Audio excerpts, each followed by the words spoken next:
উত্তরবঙ্গের একাধিক জেলায় দক্ষিণ পশ্চিম মৌসুমী বায়ু অর্থাৎ বর্ষা প্রবেশ করে গিয়েছে।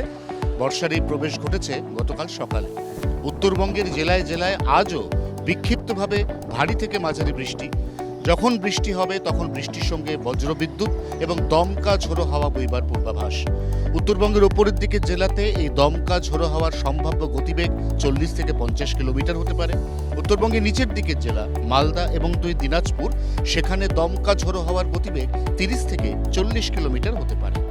এখনো পর্যন্ত উত্তরবঙ্গে বর্ষা প্রবেশ করে থাকলেও আগামী সপ্তাহের সোমবার উত্তরবঙ্গের থেকে আরেকটু নিচের দিকের জেলা যেমন মুর্শিদাবাদ, বীরভূম, এই জেলাগুলিতেও মৌসুমী বায়ু প্রবেশ করার অত্যন্ত উজ্জ্বল সম্ভাবনা রয়েছে।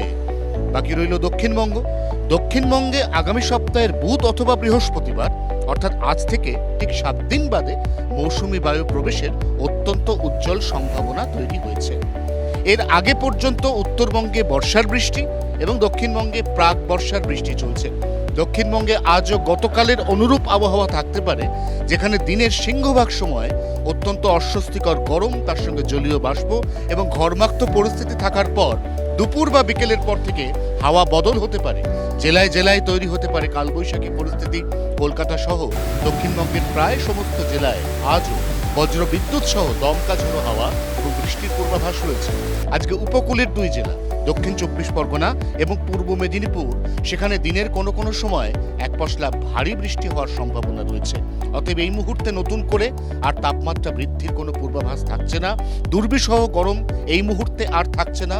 জলীয় বাষ্পের অস্বস্তি বা ঘর্মাক্ত পরিস্থিতি দুপুরবেলা থাকলেও বিকেলের পরে তা না থাকার সম্ভাবনাই প্রবল। জি 24 ঘন্টার জন্য ক্যামেরায় অরিন্দমের সঙ্গে অয়ন, কলকাতা।